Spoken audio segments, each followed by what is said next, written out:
Assalamualaikum warahmatullahi wabarakatuh. Alhamdulillahirabbil alamin bihi nasta'in ala umurid dunya waddin. Wassalatu wassalamu ala asyrafil anbiya wal mursalin sayyidina wa maulana Muhammadin wa ala alihi wa sahbihi ajma'in. Subhanaka la ilma lana illa ma 'allamtana innaka antal alimul hakim. Rabbi shrah li sadri wa yassir li amri wahlul 'uqdatan min lisani yafqahu qawli, amma ba'du. Alhamdulillah, ibu-ibu saudaraku sekalian yang saya muliakan, hari ini kajian kita mengenai silsilah perjalanan atau risalah perjalanan masa depan yang akan kita jalani bersama-sama. Dan Bu Ana duluan jalannya ya. Pimpinan majelisnya malah duluan jalannya nih ibu-ibu saya sekalian.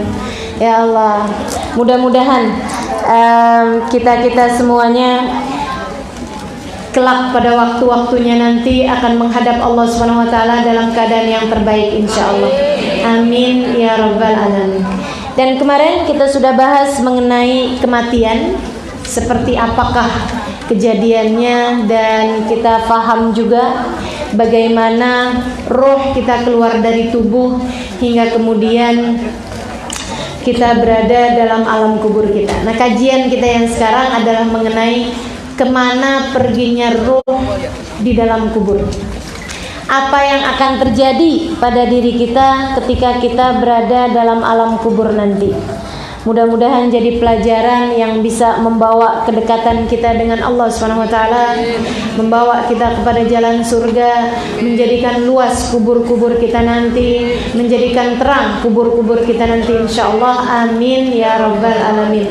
Dan seperti biasa kita akan awali dengan kembali membaca suratul Fatihah, minta kepada Allah kemanfaatan dari ilmu kita, minta kepada Allah Subhanahu wa taala semoga ilmu yang kita dapat menjadi penyebab Allah Subhanahu wa taala merahmati kita sekalian dan menjadi penyebab kebahagiaan hidup kita dimanapun saja kita berada, terutama di saat kita masuk dalam alam kubur kita nanti.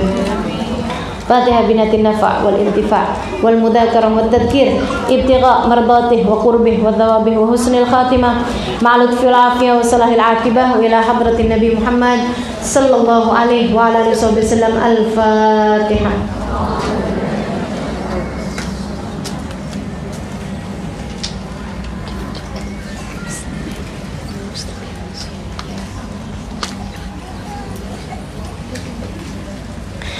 Bismillahirrahmanirrahim. Teman-teman saudariku sekalian yang saya muliakan, dulu Sayyidina Utsman ibn Affan alaihi ridwanullah ketika membaca ayat-ayat tentang neraka, beliau sedih, beliau menangis. Ketika beliau mendengar tentang azab-azab di hari akhirat nanti, beliau sedih. Akan tetapi semua kesedihan tersebut kalah sedihnya dengan ketika beliau melewati kuburan. Tiap kali beliau melewati kuburan itu beliau bukan hanya sedih, akan tetapi beliau akan berdiri, kemudian beliau akan menangis sampai terkadang beliau senggrukan nangisnya, sampai seringkali harus dipapah ketika berjalan dari kubur tersebut menuju ke rumah beliau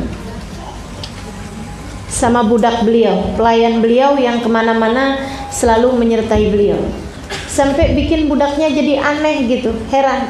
Dia nanya, kemudian dia bilang, ya Sayyidi, wahai Tuhan, mali ara, kenapa ya saya melihat engkau membaca tentang adab akhirat, adab neraka, melihat kesedihan-kesedihan di sana, kau sedih tapi tidak seperti kesedihanmu ketika. Apa yang membuatmu seperti itu kalau saya boleh tahu? Beliau kemudian bercerita.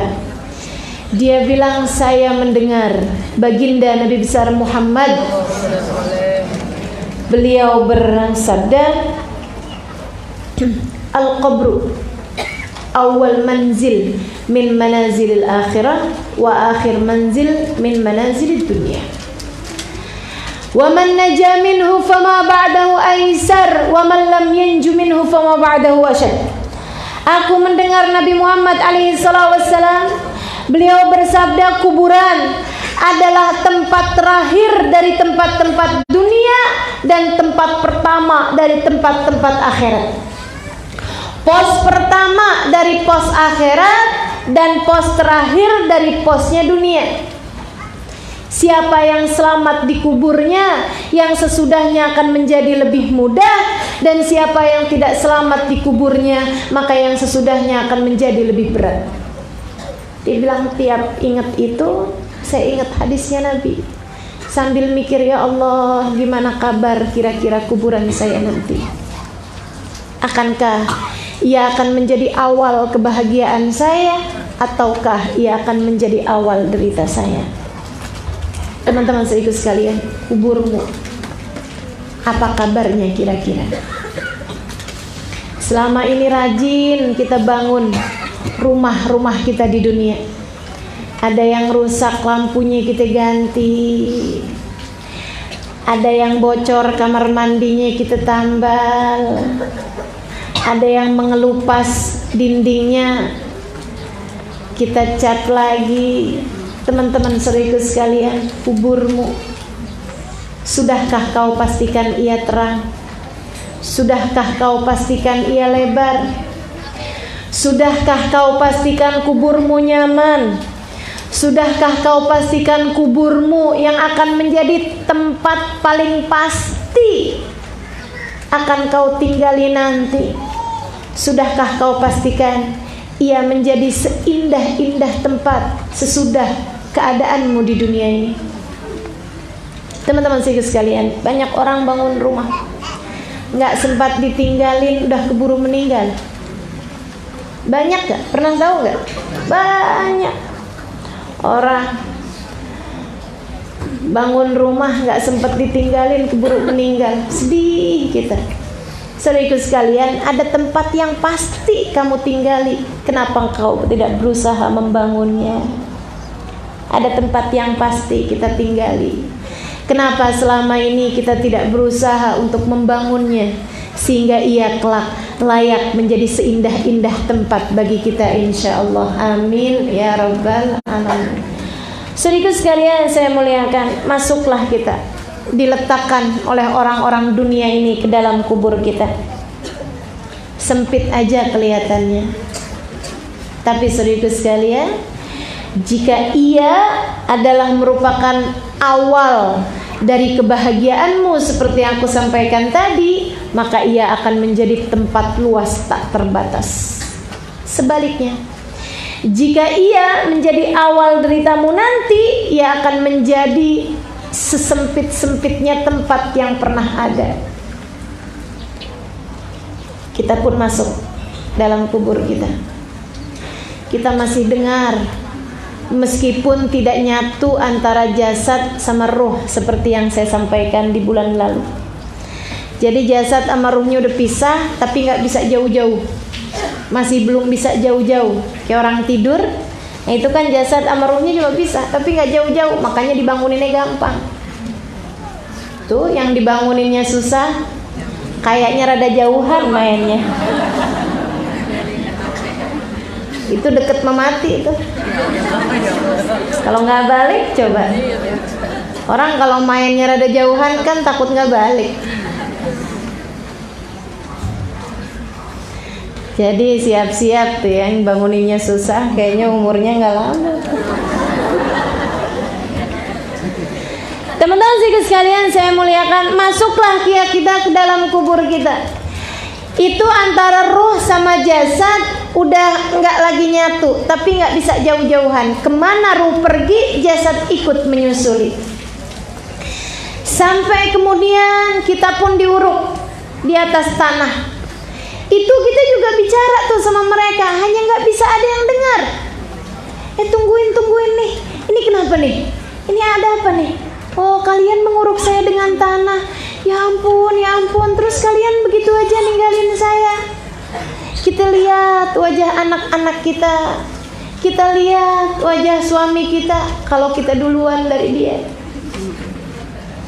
Teman-teman sekalian, kita pun lihat semua orang-orang di sekeliling kita. Kemudian mereka pun mentalkin kita, menitipkan kita kepada Allah Subhanahu wa taala. Air mata mengalir dari mereka. Saudariku sekalian, kita didadahin, kita dipisahin sama orang-orang di sekeliling kita. Ya Allah, ya Allah. Tuh ya. Kita akan tahu di situ siapa yang sungguh-sungguh menyayangi kita dan siapa yang selama ini ngomongnya basa-basi sama kita. Mereka yang sungguh-sungguh menyayangi kita akan memasukkan kita dalam hatinya. Ada nama kita dalam tiap lantunan doa sesudahnya. Ada nama kita disebut dalam deretan orang-orang yang disebut namanya setiap kali mereka berdoa. Akan tetapi teman-teman saudaraku sekalian, ada juga banyak orang-orang yang kemudian melupakan kita begitu saja, sibuk kembali dengan urusan-urusan dunia mereka. Ada yang tersisa seminggu, ada yang sebulan, ada yang setahun, ada yang 4-5 tahun. Ya, bahkan seseorang yang asalnya bilang aku tak sanggup hidup tanpamu, ternyata kita meninggal dunia dia hidup aja, malah bahagia dengan perempuan yang lainnya. Baik teman-teman sekalian, kita pun kemudian masuk dalam alam kubur kita. Dalam kubur kita itu masih belum nyatu nih, belum disatuin sama badan. Saudariku sekalian yang saya muliakan, sampai kabarnya 7 langkahan orang. Enggak pasti, tapi di waktu sekitaran itu udah teruruk nih jasad kita nih, kita masuk dalam tanah nih. Kata Nabi seukuran sekitar 7 langkahan. Nah itu nggak bisa dipolitiki. Gimana caranya ya? Kita bilang sama anak kita, nak, ntar kalau mamah meninggal dunia, kamu berjaga ya giliran. Jadi 7 langkahan terakhir, orang terakhir yang menguburkan itu nggak mulai-mulai. Ntar giliran habis kakak, kemudian jalan, kamu nyusul, gitu ya. Jadi selalu ada orang gitu. Jadi malaikat nggak datang-datang nih kayaknya sama mama. Nggak gitu teman-teman sekalian, nggak bisa dipolitiki. Itu hanya waktu perkiraan. Sekiranya 7 langkahan ke-7 orang terakhir yang melayat kita, yang mengantar kita ke kuburan, biasanya seukuran segitu. Datanglah kemudian, terjadilah kemudian pengembalian jasad, pengembalian ruh kepada jasad. Saudaraku sekalian, di kisaran berapa menit lah, 15 menit atau setengah jam atau bahkan 1 jam dari orang menguburkan kita sampai kemudian mereka balik dari kuburan, kita pun sendiri, kita pun sepi. Kemudian dikembalikanlah ruh kepada jasad. Nyambung lagi tuh. Tapi sempit, dan sesudah kesempitan tersebut terjadilah apa yang harus terjadi dalam kubur kita yang pertama. Apa itu? Namanya Ghawtatul Qubur. Namanya himpitannya kuburan, teman-teman saudara sekalian. Kuburan akan datang menghimpit kita. Gimana caranya? Ini yang membuat wajah Nabi Muhammad SAW memerah ketika beliau telah menguburkan putrinya Zainab. Saudara sekalian saya muliakan, Nabi perempuan terakhir yang meninggal dunia sebelum wafatnya Nabi Muhammad SAW, sebelum wafatnya Nabi Muhammad SAW, Sayyidah Zainab alaiha ridwanullah, putri beliau SAW, Nabi sayang, Nabi cinta. Waktu dikuburin, habis saya dikubur, merah wajah Nabi Muhammad SAW. Orang-orang sudah mulai pergi dari kuburan, Nabi masih di situ, merah wajah Nabi. Sahabat yang di sampingnya lihat, ya Allah, ngalir air mata Nabi Muhammad SAW. Rasul, bukankah kita semuanya harus ridha dengan segala keputusan Allah? Nabi Muhammad bilang, saya tahu. Lantas mengapa air mata aku lihat di kedua matamu itu, wahai Rasulullah? Kata Nabi, saya tidak tega membayangkan tanah akan menghimpit tubuh putriku Zainab. Aku tidak sampai hati membayangkan tanah akan menghimpit tubuh putriku Zainab, kata beliau. Saudara sekalian, saya muliakan, dihimpit kita nih dalam kuburan. Jadi kalau Sayyidah Zainab putri Nabi Muhammad alaihi salam, demikian pula dengan Sa'ad ibn Mu'ad, sahabat Nabi Muhammad bercerita, man naja minhu man idza naja minhu ahad kana Sa'ad bin Mu'ad minhum. Kata Nabi Muhammad alaihi wasallam, enggak ada yang selamat dari Doktotul Kubur. Andai ada yang selamat dari Doktotul Kubur, Sa'ad bin Mu'ad pastilah akan menjadi salah satunya. Ala inna lil ardi la daghtah. Sesungguhnya bumi ini memiliki himpitan, kata Nabi Muhammad alaihi wasallam. Apabila ada seseorang di antara mereka yang selamat, lanaja Sa'ad ibn Mu'ad, pastilah akan selamat Sa'ad ibn Mu'ad. Siapa Sa'ad bin Mu'ad, teman-teman sekalian? Seorang sahabat Nabi Muhammad alaihi wasallam. Dari Madinah. Nabi sayangnya sama dia luar biasa. Nabi waktu Sa'ad ibn Mu'ad meninggal dunia melihat 70.000 malaikatnya Allah yang tidak pernah turun ke bumi, turun ikut serta mengantarkan jenazahnya Sa'ad ibn Mu'ad. Saya ikut sekalian, sampai waktu dibawa nih jenazahnya nggak ada beratnya sama sekali.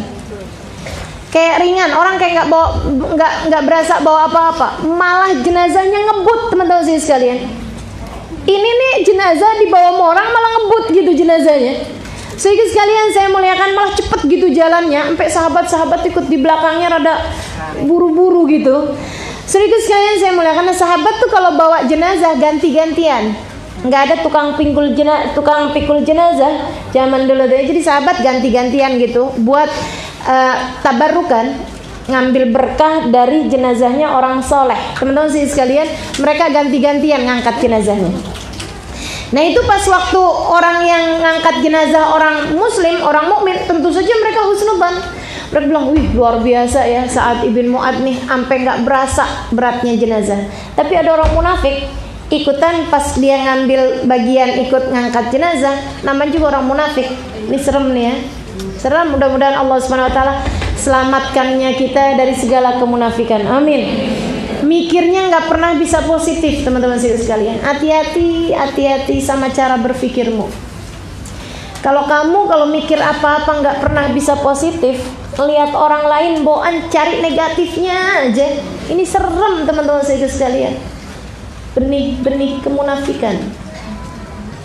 Katanya si orang munafik, khafiful wazan khafiful qadr indallah. Ringan bener ya, emang ringan pahalanya nih kayaknya. Kagak punya pahala nih makanya peringan begini. Aneh kan?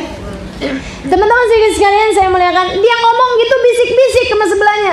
Ringan enggak? Ringan kan? Kagak punya pahala nih. Saudara sekalian saya muliakan, ucapan bisik-bisiknya kedengeran sama Nabi Muhammad alaihissalam. Padahal Nabi ada di saf yang belakang, ratusan bahkan ribuan sahabat itu ikut mengantarkan jenazahnya Sa'ad. Nabi begitu dengar dari belakang, Nabi teriak, man yaqulu hakada. Kata Nabi, siapa yang ngomong kayak gitu? Khafiful qadr khafiful wazn indallah, khafiful wazn khafiful qadr indallah. Siapa yang berani ngomong gitu, kata Nabi Muhammad alaihissalam. Sahabat yang sampingnya si orang munafik tadi tuh, lihatin tuh, lihatin. Dia langsung diam.